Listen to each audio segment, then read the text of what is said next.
तुम्हें जागते हुए देखा ना तो मैं समझ गई, जामिन और अपने चचा के लिए परेशान खड़ी। Thank you. चाची जान, जामिन मेरा फोन नहीं उठा रहा। हाँ, मैं भी वकार को फोन कर रही हूँ लेकिन उनका फोन बंद जा रहा है। ऐसे भी क्या मसरूफियत कि उसे मेरा फोन उठाने की भी फुर्सत नहीं मिल रही। बेटा वो गाड़ी ड्राइव कर रहा होगा, इसलिए तुम्हारा फोन नहीं उसने पिक किया। और चाचू, उनका फोन क्यों बन जा रहा है? वकार की आदत का तो तुम्हें पता ही है, चार्ज करना भूल गई हूँ और क्या। लेकिन उन्होंने कहा था चाहे कितनी भी देर क्यों ना हो जाए मगर हम लोग रात को जरूर वापस आएंगे इंशाल्लाह। बस आते ही होंगे, परेशान नहीं हो। नहीं, वो असल में मामा ने जिस तरह रिएक्ट किया था मैं उसकी वजह से थोड़ी परेशान थी। मुझे अंदाजा नहीं था कि वो छोटे चाचा से इतनी नफरत करती है और कि वो चाचू और जामिन के हैदराबाद जाने पर इतना एतराज करेंगी। यू नो व्हाट चाची जान, शायद मुझे जामिन को रोक लेना चाहिए था, ना जाने देती मैं उसे। अरे बेटा, जामिन की आदत का तो तुम्हें पता ही है। इजाज ने इसरार किया होगा और उसे मजबूरन रुकना पड़ा होगा। बस आने वाला है, वो जैसे ही आता है ना मैं पकड़ के ना उसके कान खींचूंगी और तुम भी उसे जरूर डांटना।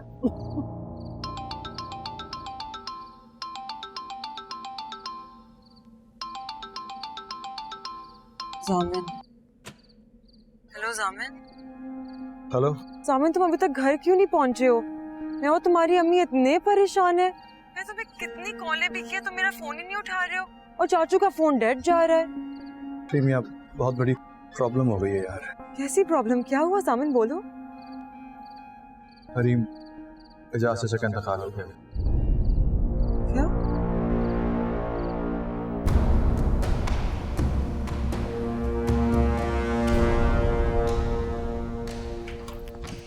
मामा, मामा उठे। मामा। क्या हो गया भाई? आ गए हैं दोनों? नहीं।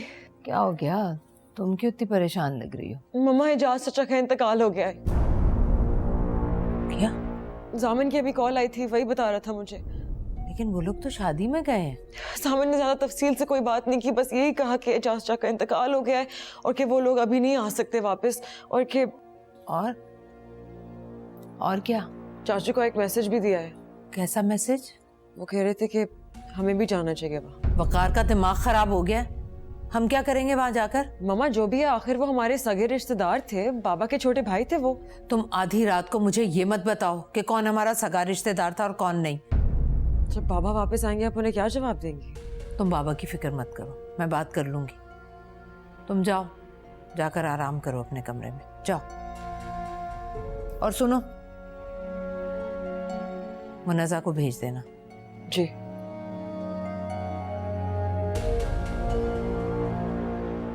लड़की की शादी हो गई थी या फिर फौतगी की वजह से रुक गई?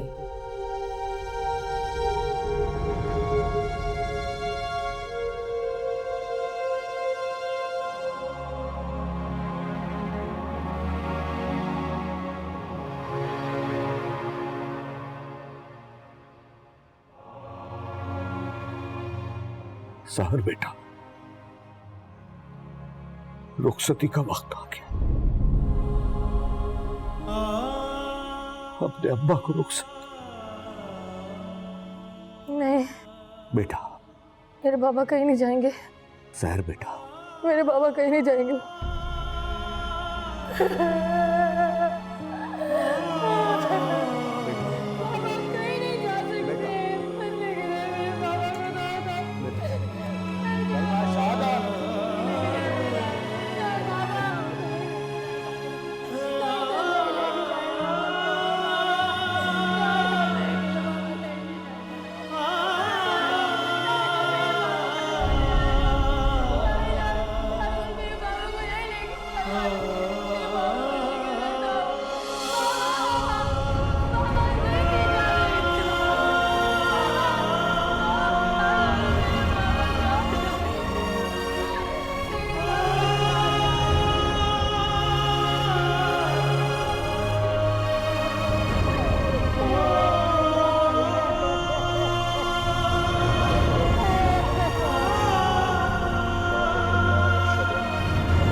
फरिश्ता आदमी थे एजाज भाई।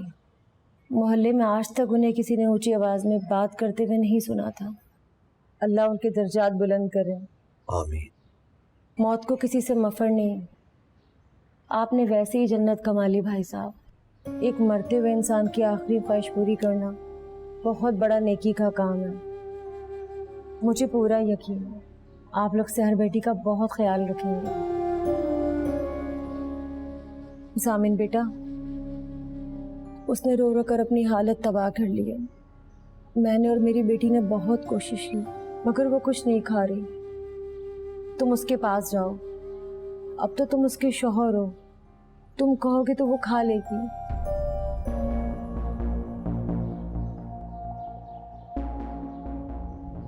बेटा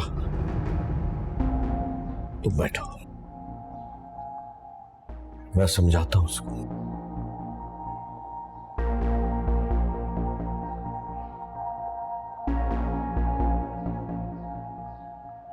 जामिन बिन माँ बाप की बच्ची है, उसका बहुत ख्याल रखना बेटा, उसे हमेशा खुश रखना।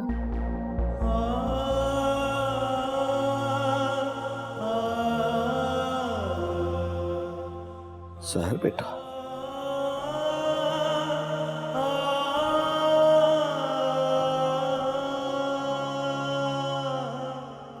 सब्र करो मेरा बच्चा, अल्लाह ताला की यही रज़ा थी। सब्र करो।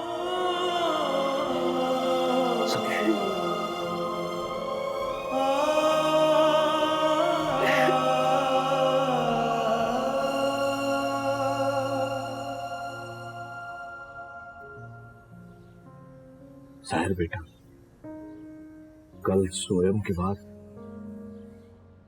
हम सब कराची रवाना हो जाएंगे।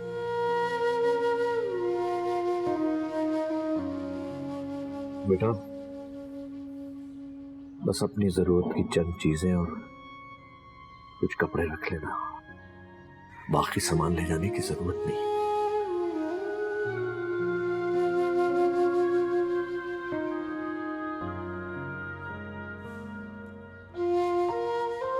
शुक्रिया बेटा।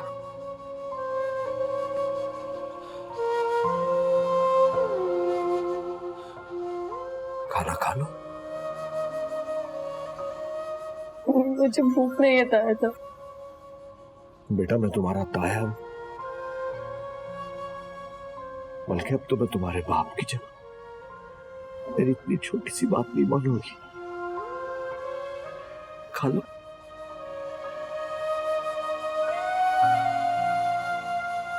खा लो।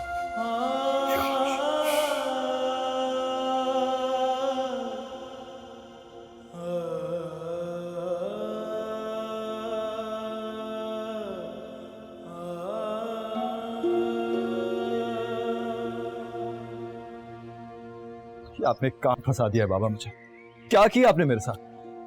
जामिन रिलैक्स करो, जज्बाती मत हो, आराम से बात करो। क्या आराम से बात करूं आपसे? निकाह कर दिया आपने मेरा, उस लड़की को बीवी बना दिया मेरी, जिसको मैं ठीक से जानता तक नहीं हूं बाबा। तो बताओ क्या करता मैं? अगर अपने भाई की जान बचाने के लिए मैंने ये काम किया तो क्या गलत किया? बोलो, जवाब दो। आई एम सॉरी, मेरे पास आपकी इस बात का कोई जवाब नहीं। जामिन एजाज मेरा सगा भाई था, सगा। उसने मुफलिसी में सारी जिंदगी गुजार दी। सिर्फ एक कसूर था उसका कि उसने अपनी पसंद की शादी की थी, और इफ्तिखार भाई और भाभी जान को बस ये पसंद नहीं था। उन्होंने कभी कबूल नहीं किया, उसको घर से निकाल दिया। एजाज ने कई बार वापस आने की कोशिश की, लेकिन इफ्तिखार भाई और भाभी जान ने उसको माफ ही नहीं किया। मेरा भाई कसम पुरसी की जिंदगी गुजारने के बाद बेबसी की मौत मरने जा रहा था। अगर एक मरते हुए आदमी को मैंने एक छोटी सी खुशी दे दी तो मैंने क्या गुनाह किया? तुम बताओ, अगर तुम मेरी जगह होते तो क्या करते? अच्छा, I am sorry Baba, sorry. अच्छा आप रोएं तो नहीं ना, ऐसे तो ना करें बाबा, प्लीज। आई एम सॉरी ना। मुझे पता है बेटा, मैंने तुम्हें बहुत बड़ी मुश्किल में डाल दिया है, बहुत गलत किया है मैंने तुम्हारे साथ। लेकिन जामिन तुम मेरे बेटे हो, मैंने तुम पर भरोसा करके ये सब कुछ किया है। तुम परेशान मत हो, मैं सब ठीक करूंगा। अब आप जानते हैं मैं आप पे कितना भरोसा करता हूँ। I'm sorry मैंने आपको हर्ट किया, लेकिन मैं भी क्या करूँ। आप जानते हैं ना जिंदगी ने मेरे साथ कितना अजीब मजाक किया है। मुझे तो समझ में नहीं आ रहा कि कराची जाके मैं हरीम को कैसे फेस करूंगा, घर वालों को, अम्मी को क्या मुंह दिखाऊंगा, क्या कहूंगा उनसे। तुम्हें मुझ पे भरोसा है? कौस बाबा, करता हूँ भरोसा आप पे, इसीलिए तो। परेशान मत हो, रिलैक्स करो, सब कुछ मुझ पर छोड़ दो।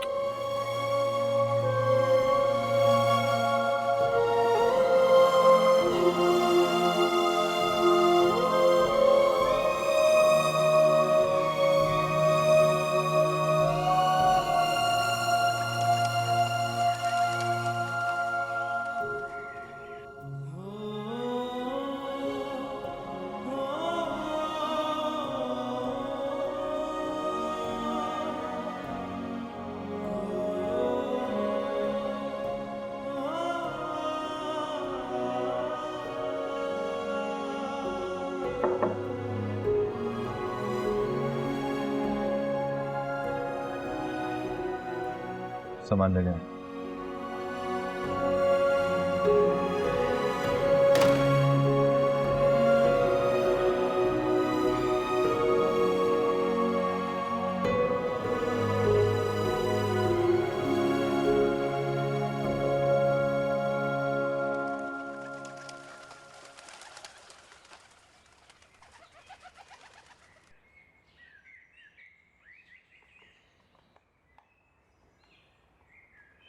आमीन। सहर बेटा, मैंने सोचा कराची जाने से पहले एक बार तुम्हें तुम्हारे वालिद की खबर पर ले जाऊं। फिर बाद में पता नहीं मौका मिले ना मिले, तुम्हारा हैदराबाद आना हो या ना हो।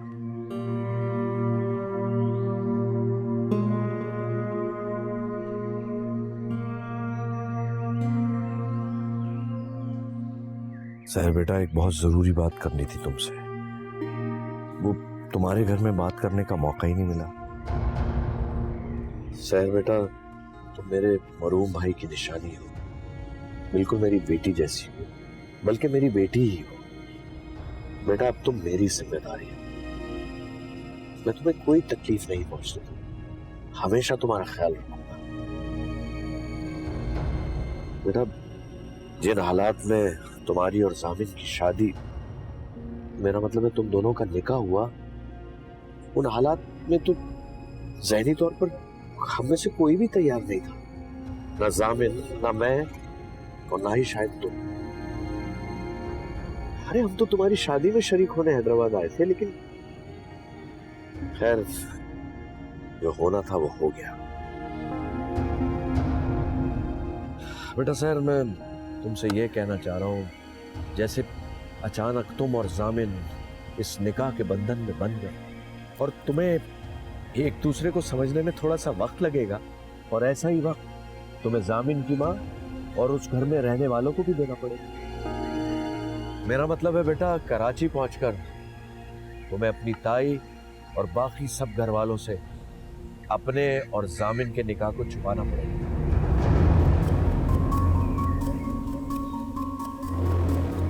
मुझे गलत मत समझना बेटा, जिस तरह ये निकाह तुम्हारे और जामिन के लिए अजीब है, वैसे ही तुम्हारी मुनज़्ज़ा ताई और सारे घर वालों को भी अजीब लगेगा। ऐसे हालात में, ऐसे सिचुएशन में इंसान बहुत अजीब तरीके से रिएक्ट करता है। बेटा, मैं नहीं चाहता कि हमारे घर वालों को अभी तुम दोनों के निकाह का पता चले और वो तुम्हारे साथ कोई गलत रवैया या गलत बर्ताव करे। तुम समझ रही हो ना मेरी बात? बेटा, तुम्हें परेशान होने की जरूरत नहीं। उस घर के रहने वाले सब बहुत अच्छे, मुनज़्ज़ा, भाभी जान, भाई साहब और उनकी बेटी हरीम, वो सब तुम्हें देखकर बहुत खुश होंगे और चंद दिनों में तुम भी उनसे वाकिफ हो जाओगी। फिर सही वक्त देखकर तुम्हारे और जामिन के निकाह के बारे में मैं खुद उन्हें बताऊंगा, लेकिन उससे पहले तुम्हें चुप रहना होगा। बेटा, तुम बताओ, तुम अपने ताए की इतनी छोटी सी बात भी नहीं मानोगी?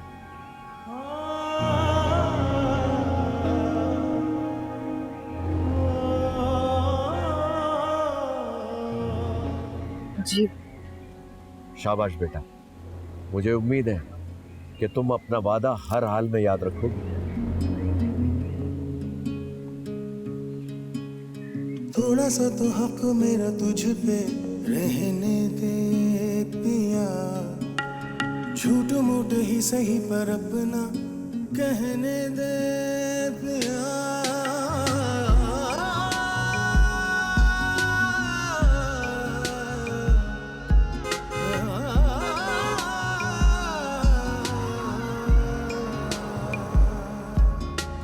रब ने बना दी मेरी जिंदगी तेरे नाम की, मैं तो पिया सारी तेरी तेरे बिना किस काम की।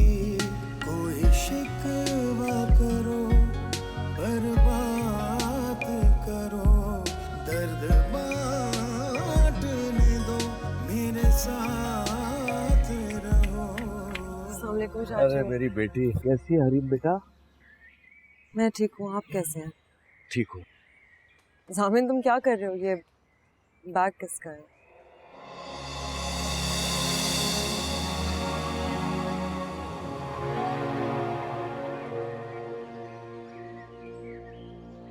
जामिन ये कौन है? हरीम बेटा, ये सहर है, तुम्हारे छोटे एजाज चचा की बेटी। ये हरीम है। सहर नाम सुना है लेकिन मिली नहीं थी। अस्सलाम वालेकुम। वालेकुम अस्सलाम। लेकिन आप यहाँ, आपकी तो शादी हो रही थी ना? वो सारी बातें यहीं करोगी बेटा, अंदर जाके कर लेंगे बाकी बातें। तुम इसे गले लगाओ, वेलकम करो अपने घर में। वेलकम।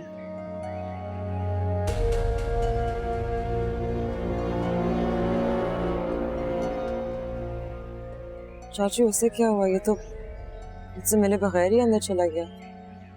नहीं, मेरे ख्याल से थक गया है, लॉन्ग ड्राइव से आया ना। चलो आओ बेटा। अशरफ, सामान लेकर आओ।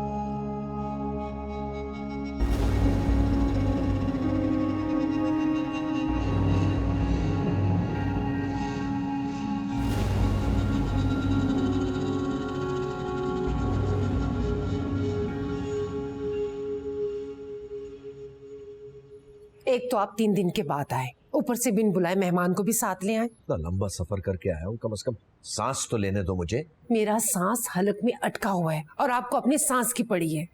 मुझे ये बताएं, ये यहाँ क्या कर रही है? मेरे सगे छोटे भाई का इंतकाल हो गया है, ये उसकी वाहिद औलाद है। क्या मैं उसको वहां छोड़कर आ जाता? मगर आप तो इसकी शादी में गए थे ना, तो क्या शादी नहीं हुई? हाँ, नहीं हुई इसकी शादी। क्यों नहीं हुई? ओहो, तो तुमने आते साथ ही मुझ पे सवालों की बौछार कर दी है। हाँ, नहीं हो सकी, नहीं आ सकी किसी वजह से उसकी बारात। और मेरे सगे भाई की औलाद है, उसकी निशानी है। क्या मैं मोहल्ले वालों के आसरे पे छोड़ के आ जाता इसको? मगर आप मुझे बताएं तो सही, इसकी शादी आखिर क्यों नहीं हुई? बताएं मुझे। ओए, तो तुम औरतों के दिमाग में एक बात बैठ जाए ना तो फिर वो अटक के रह जाती है। अरे भाई, जाओ उसको बाप का पुरसा दो, उसको इस घर में खुशामदीद कहो, और ये फजूल बातें बाद में करना।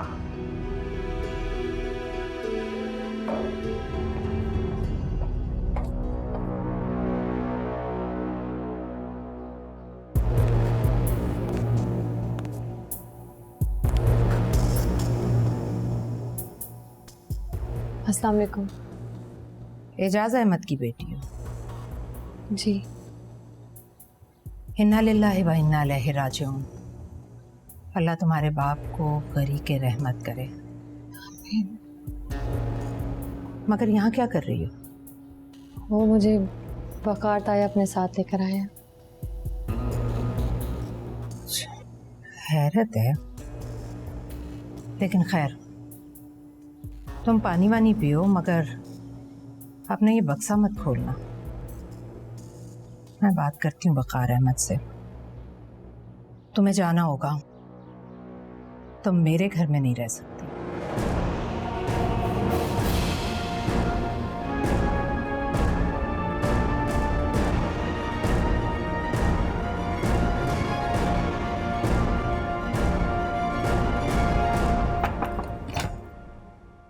हेलो। हेलो, कैसी हो? मैं ठीक हूँ, तुम कैसे हो? ठीक। 3 घंटे की ड्राइव करके बहुत एग्जॉस्ट हो गया, वेरी टायर्ड। तुमने बाहर मुझसे हेलो क्यों नहीं कहा? कहा था, शायद तुमने सुना ना। नहीं कहा था जामिन, वरना तुम मुझे हेलो कहो और मुझे सुनाई ना दे, हो ही नहीं सकता।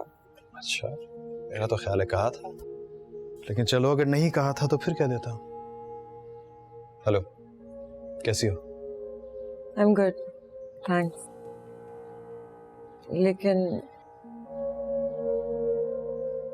लेकिन क्या? लेकिन तुम मुझे ठीक नहीं लग रहे। क्या हो गया मुझे? ठीक तो हूँ। अगर ठीक हो तो बाहर ठीक से क्यों नहीं मिले? फौरन भागकर अंदर क्यों आ गए? करीम, क्या हो गया तुम्हें यार? क्यों उल्टे सीधे सवाल पूछे जा रही हो? और ये बाहर बाहर ही क्या रट लगाई हुई है? इंसान जब इतनी लंबी ड्राइव करके आता है ना तो नेचुरली उसके ऊपर मेंटल प्रेशर होता है। Why don't you understand? I'm sorry. I'm sorry. अच्छा खैर, अब तसल्ली हो गई ना? Satisfied? हाँ, हो गई। तुम्हें तो पता है कि मेरी सारी परेशानियां और सारी तसल्लियां तुमसे जुड़ी हैं, तो हाँ, हो गई तसल्ली। चलो, वेरी गुड। अब अगर इजाजत देंगी आप तो मैं शावर ले लूं? तो फिर पहले क्या कर रहे थे? करीम। ओके, सॉरी, डिनर पर मिलते हैं। चलो, मिलते हैं।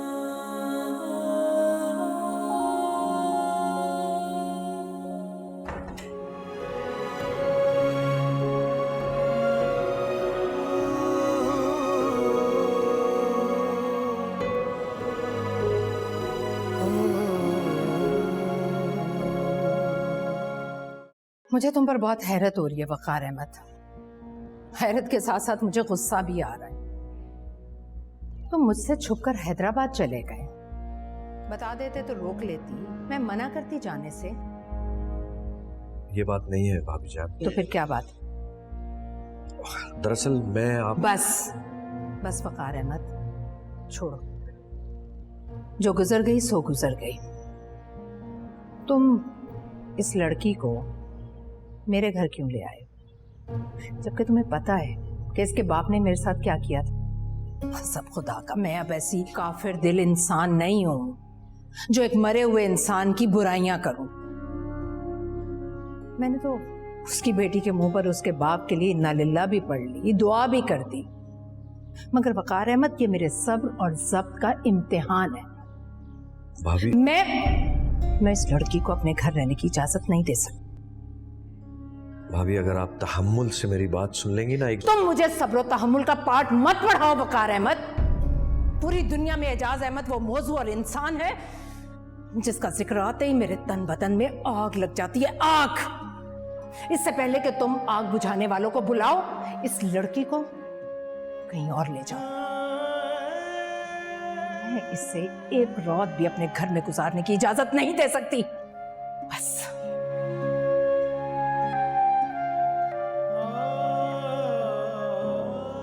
मुझे तो आप आंखें दिखाते हैं और अपनी प्यारी भाभी जान के सामने आपकी आवाज बिल्कुल भी नहीं निकलती। तुम चुप करो मुनिजा और जाओ भाभी जान का गुस्सा ठंडा करने की कोशिश करो।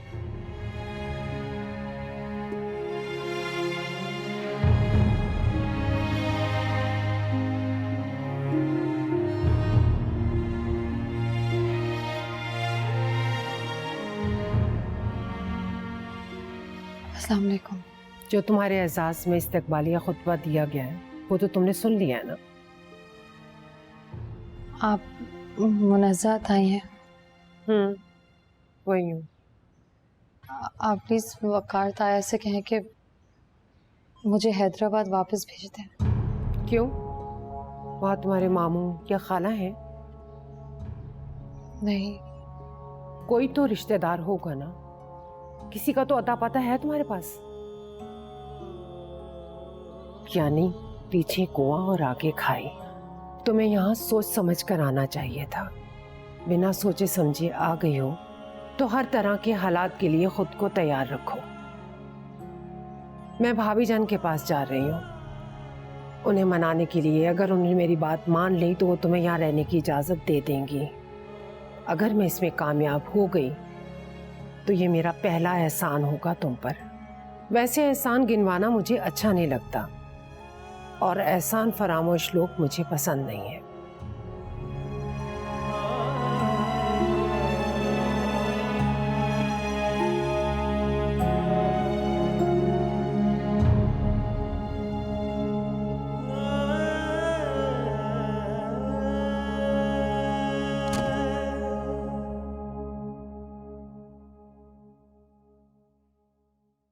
अगर अपने शौहर की वकालत करने आई हो तो उल्टे कदमों वापस लौट जाओ। वो लड़की यहाँ नहीं रह सकती। मैं कब कह रही हूँ कि आप उसे रोक लें, लेकिन भाभी जान एक बार मेरी तजवीज़ तो सुन ले। कहो। सालों से आपने अपने अंदर नफरत और क्रोध को जमा किया हुआ है। कहते हैं ना, इस तरह नफरत और क्रोध इंसान को छलनी कर देता है। आपको इस नफरत की नकासी का रास्ता मिल रहा है और आप उस रास्ते पर पत्थर रखकर दोबारा से बंद कर देना चाहती हैं। मतलब?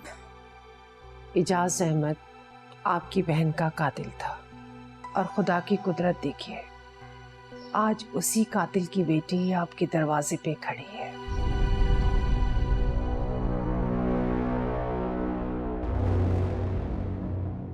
इसीलिए तो उसे मैं अपने घर में देखना नहीं चाहती।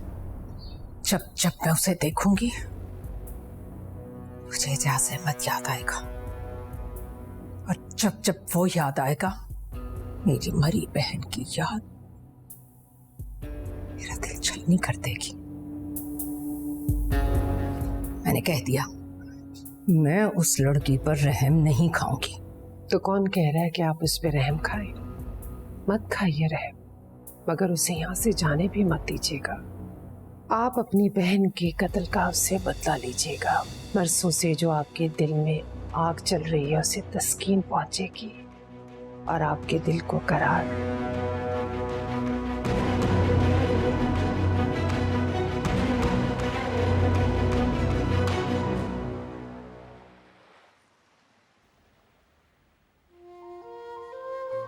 तो ये है मेरा दतिया, जहाँ किसी ने मेरे मरे हुए बाप की ताज़ियत तक नहीं की मुझसे।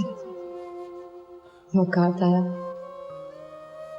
ताया भी मुझे छोड़कर चले गए और जामिन तो ऐसे जैसे मेरी परवाह ही नहीं है। उन्हें तो कम से कम एक बार आकर मुझे पूछना चाहिए था। चलो। कहाँ? बंगले के पीछे जो कमरा है ना, वहाँ।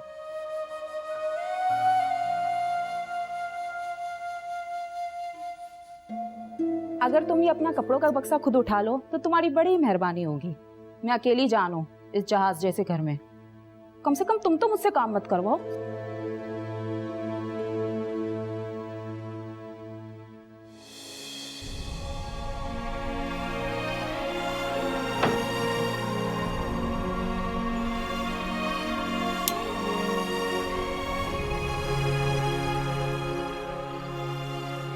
बड़ी बेगम साहिबा छोटी बेगम साहिबा का हुक्म है कि तुम घर के कामों में मेरा हाथ बटाओगी। वैसे तो सुबह सब देर से उठते हैं, लेकिन तुम देर तक मत सोती रहना। सुबह सुबह उठ जाना, पहले मेरे साथ नाश्ता बनाना। बाकी घर के काम मैं तुम्हें बाद में समझा दूंगी, ठीक है?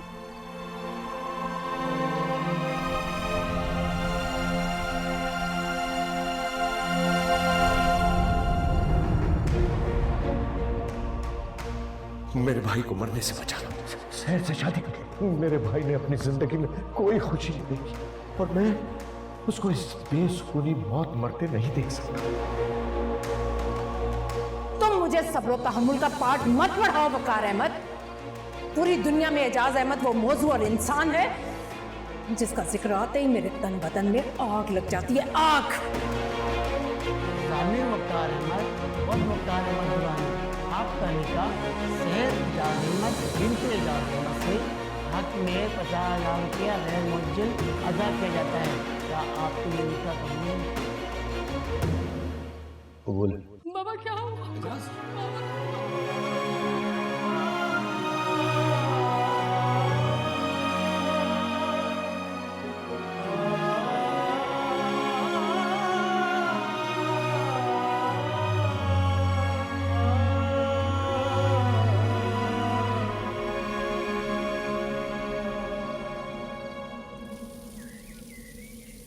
पता नहीं इन खिड़कियों में से जामिन के कमरे की खिड़की कौन सी है।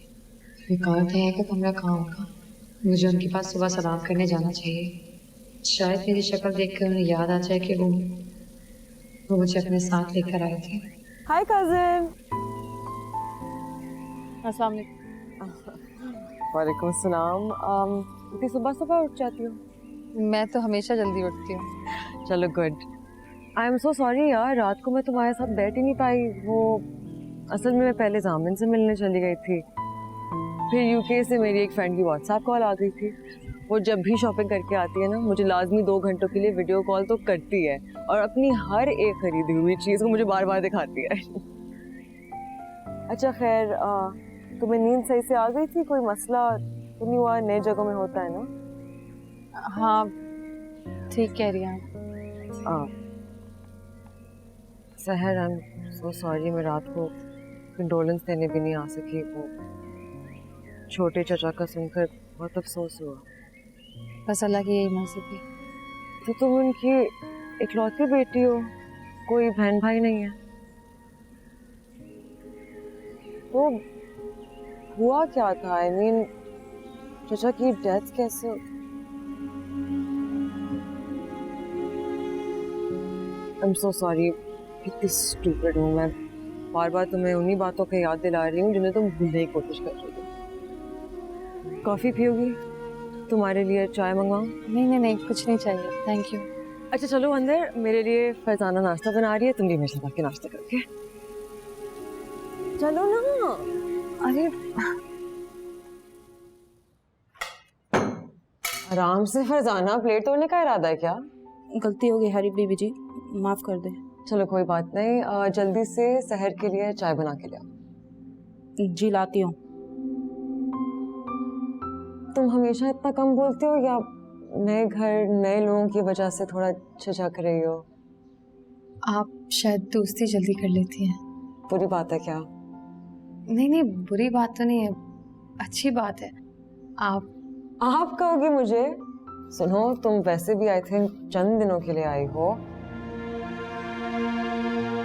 तो प्लीज वो कुछ दिन इस आप जनाब के चक्कर में मत जाया करो। मेरा नाम हरीम है, तो मुझे तुम भी कह सकती हो या डायरेक्ट हरीम, मैं बिल्कुल माइंड नहीं।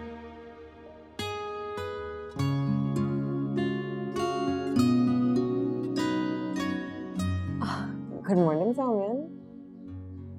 Good morning. अस्सलाम वालेकुम। वालेकुम अस्सलाम। तुम्हें क्या हुआ? खड़ी क्यों हो गई? मैं अभी आती हूँ।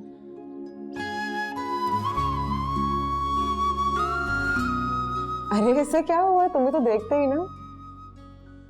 तुम क्यों खड़े हो? बैठो ना। तुम इतनी सुबह कैसे उठ गई आज? ऐसे ही बस सोचा कि रात को ठीक से बात नहीं हो सकी, तो सुबह नाश्ते के टेबल पे मिला जाए और एक साथ बैठ के नाश्ता किया जाए।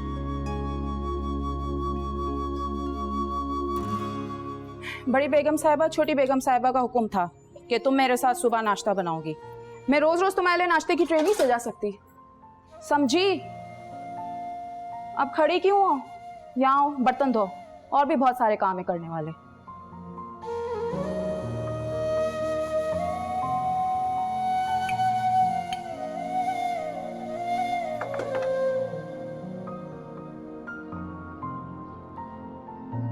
वैसे ये कितने दिन के लिए आई है? कौन? यही हमारी कजिन, और कौन? पता नहीं क्यों, तुम क्यों पूछ? बस ऐसे ही। मेरे ख्याल से छोटे चाचा की डेथ की वजह से इसकी शादी पोस्टपोन हुई है ना। कुछ दिन में होनी होगी, फिर ये वापस चली जाएगी, right? I don't know, I seriously don't have any idea. मुझे कुछ नहीं पता वाकई। क्या मतलब, तुम्हें कुछ भी नहीं पता? तो मुझे क्यों पता होगा यार? अगर पता करना है तो बाबा से पूछ लो ना, वो सब जानते होंगे। जाओ। नहीं, इतनी भी कोई जरूरी बात नहीं है, जो भी होगा पता चल ही जाएगा। चलो शाम को मिलते हैं। ओके, अभी वेटिंग।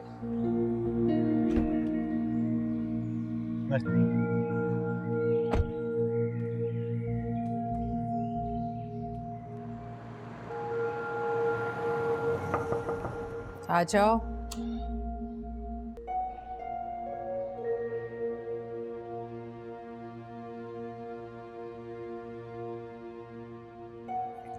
क्या बात है भाभी जान, आज आप कमरे से बाहर ही नहीं निकली? मैं समझी डर गई हैं आप उस लड़की से। क्या बकवास कर रही हो? जो मुंह में आता बोले चली जाती हो। मैं क्यों डरने लगी उस लड़की से? मेरी तबीयत ठीक नहीं थी इसलिए नहीं आई। अल्लाह खैर रखे। क्या हो गया खुदा ना खास्ता आपकी तबीयत को? आप ठीक तो है ना? उसके आते ही मुझे सारी बातें, सारे पुराने वाकयात याद आना शुरू हो गए। मेरी बहन याद आना शुरू हो गई। दिलो दिमाग बोझल हो गए। ऐसा ना कहे भाभी जान, आप कहे तो मैं डॉक्टर को बुलाऊं? हाँ, मैं ठीक हूँ। अल्लाह आपको हर बला से महफूज रखे। अच्छा ये बताओ, वकार ने क्या बताया? किस बारे में? उस मनहूस की शादी के बारे में। कब हो रही है उसकी शादी? नहीं हो रही उसकी शादी वादी। क्यों? जिस दिन उसकी शादी होनी थी ना, ऐन शादी वाले दिन वो लड़का भाग गया। बिल्कुल अपने बाप की तरह। इसमें भी जरूर उसी लड़की का कसूर होगा। मनहूस।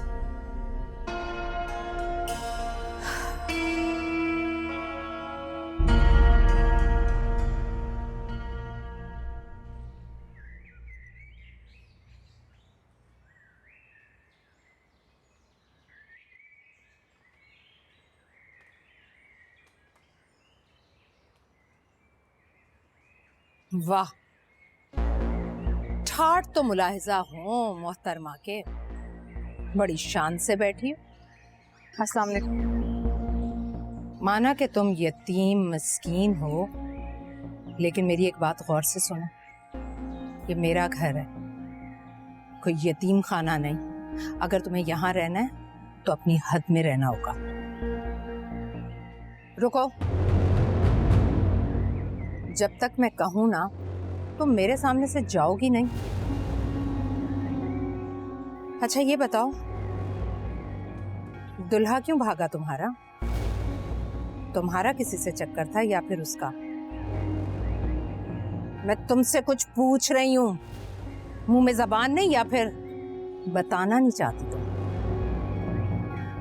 आपकी बात अगर खत्म हो गई है तो मैं जाऊं? दफा हो जाओ।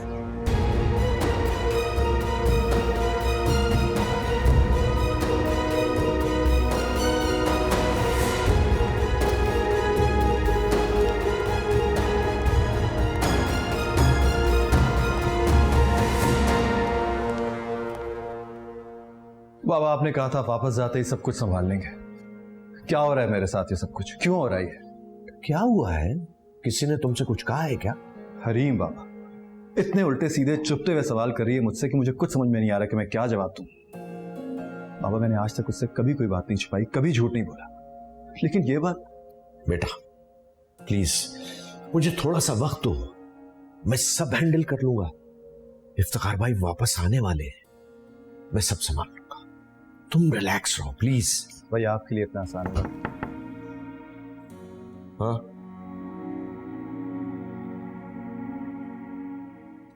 सर, ये कुछ डॉक्यूमेंट्स हैं, इस पर आपकी साइन चाहिए।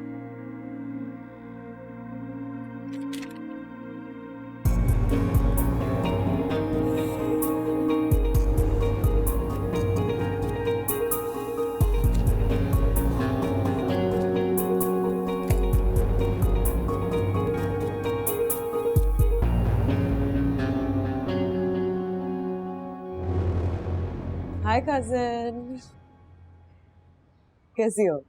क्या करती रही पूरे दिन? कुछ भी नहीं, बस घर के काम। मैंने सुना तुम्हारी शादी पोस्टपोन नहीं कैंसिल हो गई। किसने बताया आपको? चाची जान गए और उन्हें चाचू ने बताया। खैर मैं समझ सकती हूँ, शादी हर लड़की की जिंदगी का एक टर्निंग पॉइंट होता है जिसके बारे में हर लड़की सेंसिटिव होती है। हो रही हो जाए तो उसके अलावा लड़की किसी और चीज़ के बारे में बात ही नहीं करना चाहती, और अगर किसी वजह से ना हो पाए तो कोई लड़की उसके बारे में बात नहीं करना चाहती। वो लड़का बारात क्यों नहीं लेकर आया? तुमने पूछा था उससे? एक मिनट, तुम उसे जानती तो थी ना, उसे मोहब्बत करती थी? मैं उसे नहीं जानती थी। आप अगर माइंड ना करें तो मुझे कुछ काम है, मैं आती हूँ। क्या मतलब? एक मिनट रुको सहर, सहर रुको, क्या मतलब? तुम उसे जानती नहीं थी और उससे शादी करने को तैयार थी? क्या अभी भी ऐसे लड़कियां होते हैं जो शादी की रात ही एक दूसरे की शक्लें देखते हैं? मैं तो जहर खा के मर जाती अगर मेरी ऐसी शादी हो रही होती। जिसे आप जानते ही ना हो, आप उसके साथ अपनी पूरी जिंदगी कैसे गुजार सकते हैं? हरीम, आपके इस बड़े से घर के बाहर मुझ जैसी हजारों लड़कियां जिन्हें बचपन से ही चुप रहना सिखा दिया जाता। समझ लीजिए कि हमारी गुट्ठी में ये बात डाल दी जाती है। अब आप इसे हमारी मजबूरी समझिए, आदत समझिए या फिर लाइफस्टाइल। जो भी हो, मैं तो चुप नहीं रह सकती, और ना ही मैं किसी ऐसे इंसान से शादी करने का तसव्वुर कर सकती हूँ जिसे मैंने कभी देखा ही ना हो, जिसे मैं जानती नहीं हूँ। तो फिर आप जरूर किसी से बहुत मोहब्बत करती होंगी। ऑफ कोर्स, जामिन से। मैं उसी को जानती हूँ, वही मेरी मोहब्बत है, और पता है मैं उसके अलावा किसी और को जानना भी नहीं चाहती। वही मेरा बेस्ट फ्रेंड है, मेरा कजिन, मेरा मंगेतर और मेरा होने वाला हस्बैंड भी।